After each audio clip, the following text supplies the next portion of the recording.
Okay, ladies and gentlemen, I'm very excited. I'm interviewing one of the most admired coaches on the planet, in my opinion.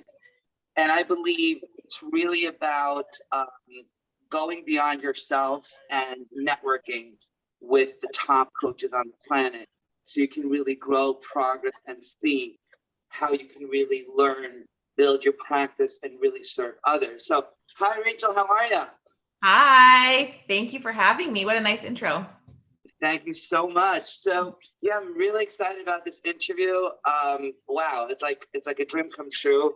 I'm all about really networking with the best coaches on the planet. And I definitely would love for the viewers to hear your story. I'd love to see how we can grow and be impacted by your story, by your experience, and also let people know how they can reach out to you if they want to work with you personally. Sounds good. Let's do it. Excellent. So tell me, Rachel, so if you could tell me first your background, how you got into coaching, like a little bit of your bio, what really led you to become a coach, and an excellent one at that. But what was your story? Because I think the story a lot of times can be the most impactful when thinking about who you're working with. Yeah, absolutely. I mean, there's a lot of parts to my story, but I would say that I'm connected with a lot of coaches, but I'm really like a purebred coach in the sense that it lights me up. It's the thing I love doing. It's the thing I always want to be doing. And I remember from an early age taking on that role without even having a name for it with the people in my life. In college, I majored in psychology because I was really curious about the human psyche and what created change.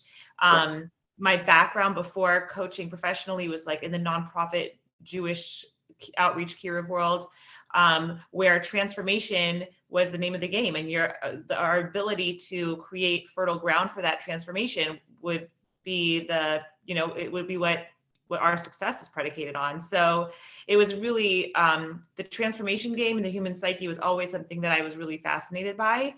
And then something just sort of happened when I started watching.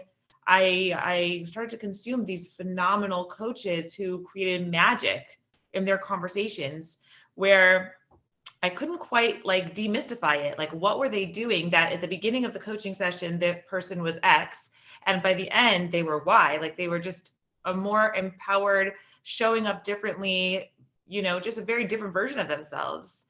And I got really curious and I got fascinated and I kind of went into the rabbit hole and never came back. That's the background, my story in terms of coaching. And then there have been aspects of my own life personally that have allowed my coaching to deepen in addition to my studying the best coaches. And I did invest in the best coaches, being coached by them and watching them coach.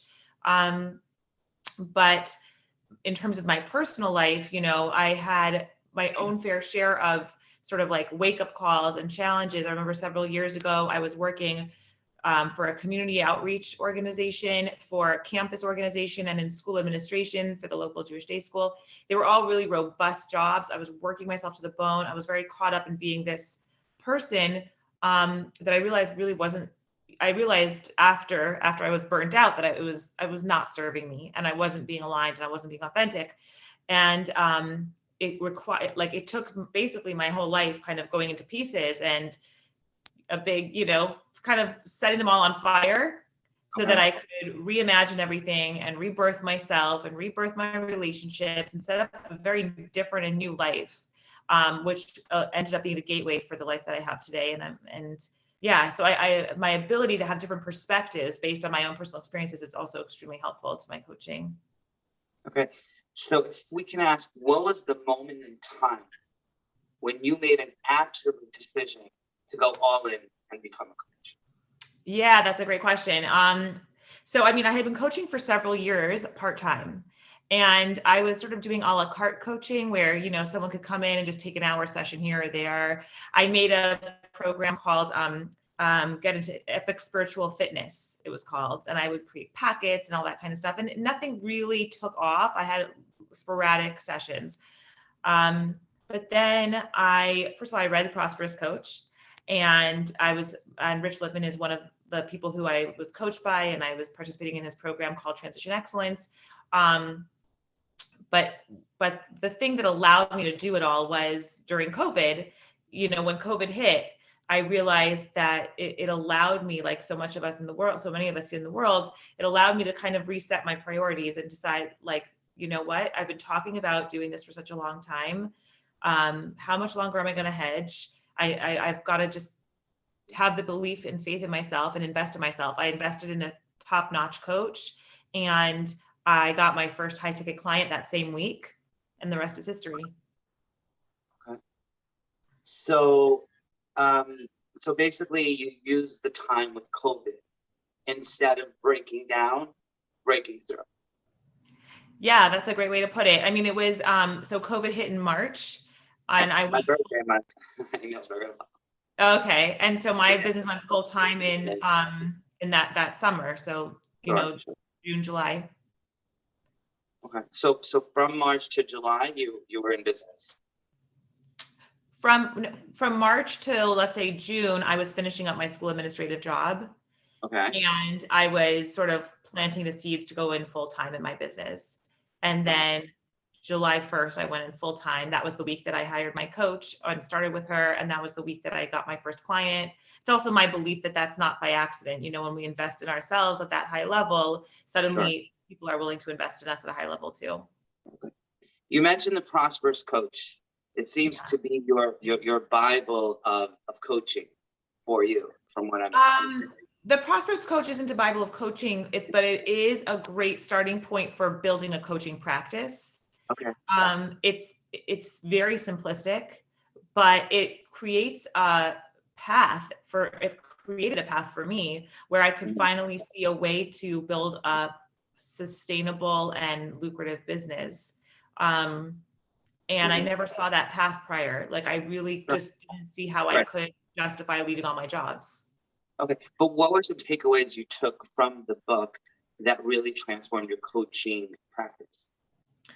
I guess my number one value, which is as a business owner, as a lifestyle entrepreneur, is to always be in conversation with people. And I had to make that a value. I had to claim it as mine. I'm naturally pretty introverted. I try to avoid situations where I might get stuck in small talk with people because I couldn't be more bored by that. But people do fascinate me. So I just needed a value, like being in conversation, where I gave myself that permission to get fascinated and get curious about people and direct the conversation around that. Okay. If you would say what you feel are the major stumbling blocks preventing people from growth, what would be 3 things that you feel keep people stuck in a paradigm, in a series of patterns that don't serve them? What do you feel keeps someone stuck? If you would pick the 3 top issues. Great question. Great question. Okay. I would say, first of all, the story you have about yourself is the number one thing that's going to keep you stuck. So how I see myself right now, the way that I show up in my life right now is very specific. I mean, I could draw a picture, I could write a whole book about it. And for me to change, it would require a very new picture and a very new book. And so the thing that keeps people stuck is like these glass ceilings, which is something you and I have talked about in our group. The glass ceilings we put on ourselves, the caps that we don't even realize that we're putting on ourselves are so pervasive. It's like the water that the fish are living in, but they are the things that make people think that they don't have the ability, the capacity to do more and have more and even have choice. So self-belief is number one. Number 2 is, I would say number 2 is slowing down. Slowing down? What do you mean? Yeah, like I think in the hustle culture and the busyness, the disease of busyness, and wanting people to feel like we're doing and for ourselves. So from a sense of adequacy, wanting to feel productive all the time, we don't allow ourselves to slow down and just assess and get curious about what's going on in our minds, what we dream about. Something that I recently shared was why would an immigrant come to America and do phenomenally well, go from rags to riches, go through this arduous journey versus someone born in America and always just kind of stay where they are and not move? What's the difference between those 2 people? Excellent. And the immigrant allows themselves to dream. And in order to give yourself that space to dream, you have to create the space. So you Wow. have to create time, you have to slow down, you have to sit and ask yourself some powerful questions or get asked powerful questions. So slowing down is really key.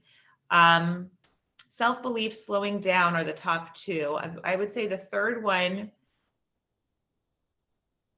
and I guess this is somewhat connected to the first, but it's just the ability to say, I'm worth it. This is worth Mm. it.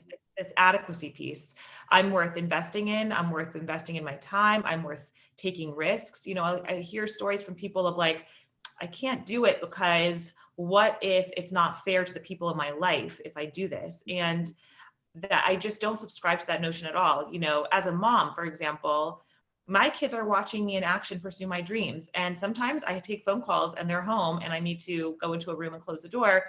And I've taught them that it's such a gift that I've been given, that I have the ability to pursue my dreams. And I want that for them. So I don't feel guilty that I lock myself in a room for 20 minutes and take a phone call, because I feel like I'm modeling someone in pursuit of a dream and something that I want them to have for themselves in their lives. Excellent. Okay. So story was a big part of it, you're saying? Like a person's story Yeah. keeps them. Well, self-adequacy and your story about yourself are kind of linked. Okay. Okay. And what do you feel helps a person right? Shift away from their old paradigm and go into their new story, into their new vision, into the new them that would really serve them most? How do they transition? Yeah. I can tell you in coaching what that looks like is Sure. validation. You know, Mm, sometimes you need to give your client validation, and sometimes you need to validate yourself, sure. and allow them to have the feelings they have. Like I've had people tell me, this is oh, you want to hear my dream? Really? This is embarrassing. Like they're embarrassed to say it out loud. And then when they say it out loud, and it sounds amazing, and it sounds like exactly what they were born into this world for. And I tell them, they're like, it's like putting water into a flower pot. Like it's just like the first time they've been able to breathe, you know. And I think it's incredibly powerful validation. Right. But the big challenge I found is that people go back to default. It's kind of like you start a new pattern, you get excited, you get energized, and then your habits, your patterns, your paradigm Yeah. ends up taking you right backwards. So Right. how do you find people can, number one, truly break through, not Yeah. just like superficially, but really have a massive, life transformative breakthrough? And then Yeah. how do they stay there and don't fall behind? Yeah. Okay. So the starting point might be the validation. The starting point might be even to get away from a life that they really are not happy with. Maybe they're in a dead end job that's not fulfilling for them, or a relationship that doesn't feel good. But the way to get that longevity is instead of avoidance of pain, it's the pursuit of pleasure. It's the pursuit of the Mhm. dream. It's being connected to the dream. It's seeing what's on the other side and being able to like feel it and taste it. And that's when I think commitment is like one of the most important words and concepts we have, because um, I share this all the time. Hustling is doing, commitment is doing whatever it takes. And the Mm. only difference between people who actually get that longevity and sustainable, like you're talking about, are the people who just won't quit. They're just super committed and they're not going to get off this train until it gets them where they want to go. Well, that's excellent. But what I found is sometimes you have clients that you need to awaken that passion within them. You got to unleash the power, like Tony Robbins, within that person. And how have you found the best results to go and get that breakthrough? Because, I know all of us, usually if we're really honest with ourselves and we're in touch with ourselves, where we want to be, where we want to go, what we want to do. Usually, I mean, a lot of people, if we study, we have dreams, we have visions. If we're honest, if we look, we know. But then we don't have that passion, that energy, or that, what you said, that commitment. I'll do whatever it takes till I get there. And sometimes you as the coach have to awaken that, or else you're wasting your time with the client. So how have you found that you were able best to really awaken that, to get them into the right state of mind, the right energy, the right consistency, to really play full out and really get the massive level of breakthrough that's waiting for them once they Yeah. get there? Yeah, great question. I guess like just to show you kind of how I see it, I look at it as the passion's already very much awake inside of them and it's a living, breathing thing. So, And it's shackled sometimes by insecurity or fear. And so my job as a coach isn't necessarily to ignite passion or awaken them, because again, that's living inside of them already. Like, look at you, look how hard you work, look how you dream already so big. But it's what holds us back is oftentimes the insecurity or the fear or the block. So I look at myself and this person who is my client as like a co-detective and or archaeological dig, where we're kind of trying to find what are some blind spots. Let's dig them out. Let's get them out of there and unshackle this beautiful passion that lives inside of them. okay, that's beautiful. I love it. But if you could go a little deeper, I'm always about going more deep. So, like, again, you have a client and they're not breaking through. They say, you're right. You probably experience this a lot. You're right. You're right. You're right. Rachel, yes. Yep, you're right. Yep. And then you follow up a week later, no progress. And then they'll agree with you again and they'll make plans and they're kind of not really shifting on to where they want to be. And they're still in their old paradigm again and again and again. And it is really tough. I mean, if anyone's really honest with themselves, they know that going and changing a pattern, changing beliefs, changing things you've done forever is really tough. So how have you really found, if you go more deeper, that you really get that true consistent breakthrough that really works? Like, in other words, what I'm really asking is what really works?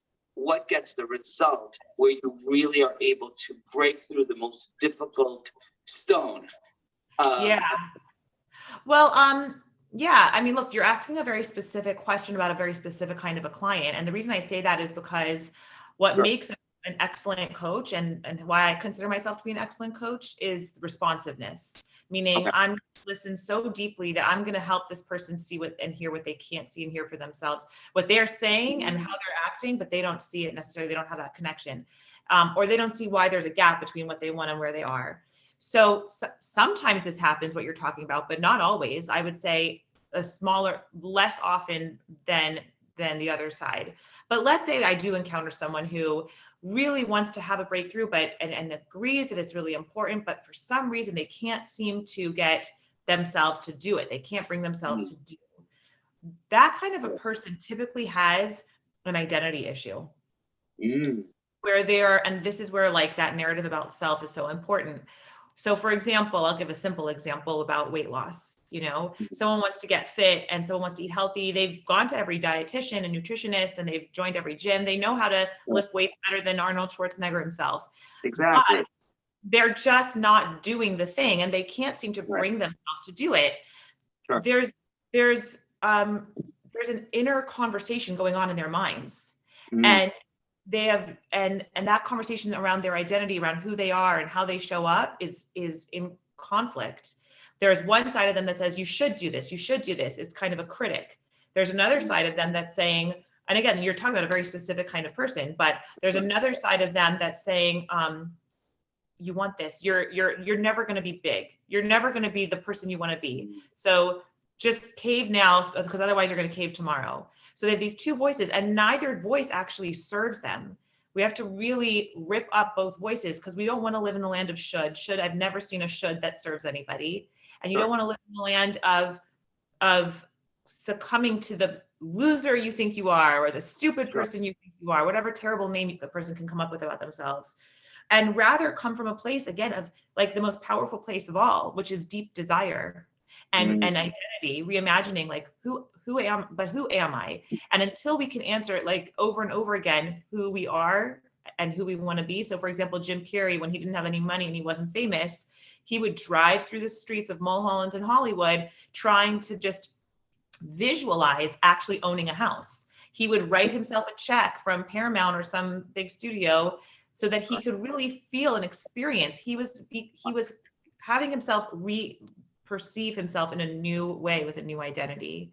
And I wanted to say, I'm purposefully not saying anything about action yet. Mm. And the reason is, it's not like I'm not subscribing. I like Mel Robbins and her whole 5, 4, 3, 2, 1 action kind of, playbook, if you're familiar. But at the end of the day, the action's only as good as is our identity and how we see ourselves and what we believe about ourselves. Does that answer your question? I guess so. I guess so. But I mean, when you look at the yeah, like I said, I like to go deeper. When you're looking, like, what is a breakthrough, right? A breakthrough, I believe, is a moment in time when your shoulds become musts. When you make a decision that what you should do, you want to do, you are like, I am, like you said, I'm going to burn the boats. I'm going to go there and I'm going to take the impossible and make it possible. That takes a certain level of energy. It takes a certain level of state. It takes a certain level of clarity. So what I guess I'm trying to ask is, if someone's watching this video and they're lost, okay, they're coming back from COVID. COVID is still a problem, it's still a question, but now we have inflation, now we have war, now we have a recession, we have a global, we're in winter, even though summer is here, but we're in winter in terms of the challenges of the world and our lives. So my question is, someone wants to break through in this challenging time, and wishful thinking and all of that is great, but what could they take away from this video? Besides, of course, hiring a coach and maybe contacting you and so forth, but what can they take away that maybe would really serve them to get to the level of a breakthrough? That's what I'm trying to really get into, if possible. I'm curious, give me an example of something that you would like, so I understand that. Are you looking for a tool? Give me an example of something you would want to answer that question with. I would love for you to answer it the way you see fit. I mean, it could be a tool. It could be just what do you feel has to happen? Let's say pick anyone. You have a young woman. She's 27. She's, trying to get back her life right after COVID, right now, this time, inflation, this, that.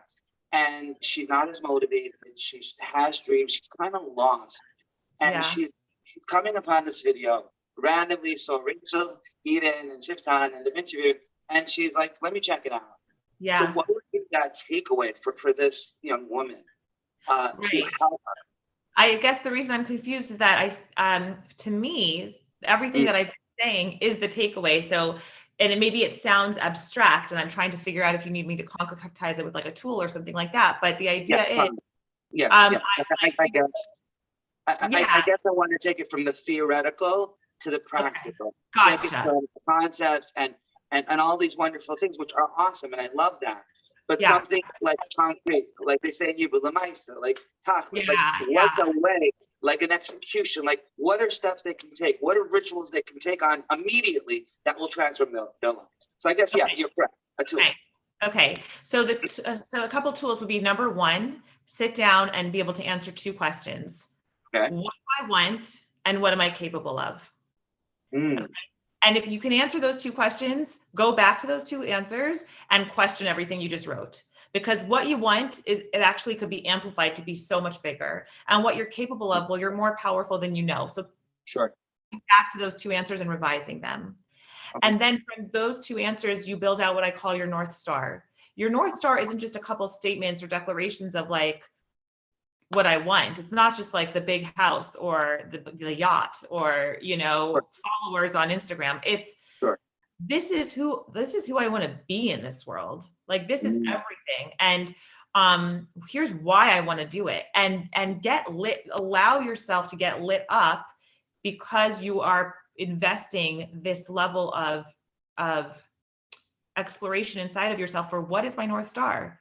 So it's who am I? Who am I? What kind of person am I? And where do I want to go? The more connected we are to our own power and where we want to go, the less resistance we're going to have to getting there. Excellent. Okay. Beautiful. I appreciate it. That's wonderful. I hope that answered. I was like trying to. Yeah, definitely. Like you said, I mean, obviously, I believe that the only true answer is you need to hire someone to work with you. Every case is different. Every situation is different. And like you said, it's more about hearing the person and studying where they're at, where they want to be, and what's the story they're telling themselves. So I totally get that. Well, I mean, I think So the hiring individual. someone, yeah, I don't look, I'm not someone who believes you always have to have a coach. I think that you should have a coach if your dreams are really big and you want to have someone who can just help you see the blind spots and help you to invest, collapse time, like to do what you want to do faster, and to also create for you, hold space for what you're feeling and create and help you reconnect to your power, and also offer you a system and as many tools as they can to get there. So excellent. That statement leads me to my next two questions. Great. Number one, with your permission, number one, who needs a coach? Because you just said not everyone might need a coach. That's the first question. And then the second question is, everyone today's a coach. Before, years ago, nobody even heard of it. Everyone, it was like a joke. Today, every single person, every second person, I should say, is now a coach. Coach of this, coach of that. Some are qualified, some are not. Some will help, some won't. So how do you really know who is really qualified? What sets the standard of a qualified coach? It's not about certification, I believe. It's not about this. It's about the results. But if you could lead us with those two questions, that would be awesome, maybe to lead towards the close of the interview. Sure. So what kind of person needs a coach was the first question, right? Yes. I think like every coach will answer that for themselves, but my answer for that is I want to be helping people who have such a, like I said, such a huge dream, such a big vision for themselves that they need someone to support them along the way. My coach used to say, if you don't need a coach, you're not dreaming big enough. I don't want my clients to need me. I want them to want me, that they're worth, Wow. really That's powerful. That's powerful. Yeah, it's a really different dynamic that way, So I didn't want any client who needs a coach. I want a client who wants a coach, and they want a coach because they have such a big dream that they want to, that dream is worth it, and they're worth that level of investment. Because I know with that support, they're going to be able to fly even higher and faster, get to where they want to go faster. So that answers number one, I hope. And then number two, yeah, look, it's a low bar for entry in the coaching industry. It's not a regulated field, and a very high bar for success. I mean, most people that I know are not making any money, or they are not able to do it full time, or they've quit. I think a lot of industries are actually structured with a low bar for entry and a high bar for success in the entrepreneurial world. That's so beautiful. That's the first time I've heard that phrase. Wow. Yeah. And I might steal it from you. Okay. Well, it's not stealing, it's open. And so, I guess when I'm trying to pick a coach, and when someone's trying to choose a coach and they're in conversation with me, there are two questions that they need to answer. It's quite simple. Number one is, do you get me? Do you understand me? And number two is, can you help me? And when you're in conversation with a coach, if you're shopping around for a coach, have those questions in the back of your mind while you're in conversation, and see if the answers start to pop up, after if they do a gift session for you, or you've started to explore with them, or you follow them on social. See if those answers pop up for you. Could this person understand me, and can they help me? Wow. Beautiful, beautiful. Do you get me, and can you help me? Yeah. And then, okay, any closing, comments you'd like to share with the audience that you feel can provide value to them, before we give them your information? I would love to hear. Yeah, I mean, I guess, my belief, which is that life is very precious, and each human being is here for a reason. And that reason is incredibly important. And this person, whether they know it or not, is gifted as a co-creator of their lives with God, with nothing less than God himself, And so for us to be the most godlike people we can be, is to be co-creators and to be powerful and to shine that light. And so just knowing that they're worth it, their lives are worth it, and to start having the willingness to see that maybe they don't know how yet, right? But how will come. And I think that one of the things people get stuck on that I see a lot is, well, if I can't figure out the how, I got to throw in the towel. But the how is adaptable, malleable. It can change day to day and year to year. As long as you have the fact that you're really powerful in your mind and you know what you want to do and you know why you want to do it, that's all you really need. Wow, beautiful. Wow, that was wow, fantastic. Rachel, thank you so much. But before we wrap up, so if you could tell us, how do people come in contact with you? How do they reach out with you? What do you offer? What are the different things you offer, and how do people reach out to you? So I make different group offerings on a regular basis every month. This month, I did a bold group for men that you're in, which I'm loving and having so much fun there. And you've contributed a ton of value also. And then I also have a women's group for entrepreneurs called Unjustifiable. Every month I try to create group offerings that are interesting and will serve people. And then I also do my one-on-one coaching. And I'm on social, but maybe if this is going wherever this goes, maybe you could include my website, thiswaytoeden.com, or I'm sorry, what was it? You went a little fast. What was your website? If you could say it again. Yeah, This Way to Eden, because my name's Rachel Eden. Okay. So my thiswaytoeden.com. thiswaytoeden.com. And maybe, you can, I don't know if there's like a written part, but if there is, I can share with you a way to email me or WhatsApp me. Okay. Excuse me. And is there like social media content that people can check out, or Yeah, like if they want to just kind of like get to know you better through your content before they make that call and yeah. Instagram, Facebook, LinkedIn, Rachel Eden, or This Way to Eden. Yeah, they can find me. I know there's a few of us, but hopefully they'll recognize my face. Okay, fantastic. Anything in closing you want to share before we close up? I just want to sort of acknowledge that you're really, the way you show up is really distinct and really special. And I don't know if 7 people are going to watch this or 7 million people are going to watch this, but it doesn't really matter, because even if this conversation just stays between the two of us, I see your big heart and your big vision, and I love what you're doing, and that's why I said yes to this meeting, and doing it. Keep shining your light. Thank you so much, Rachel, and thank you for your time. Thank you for taking out the time for the interview. God bless you. Okay.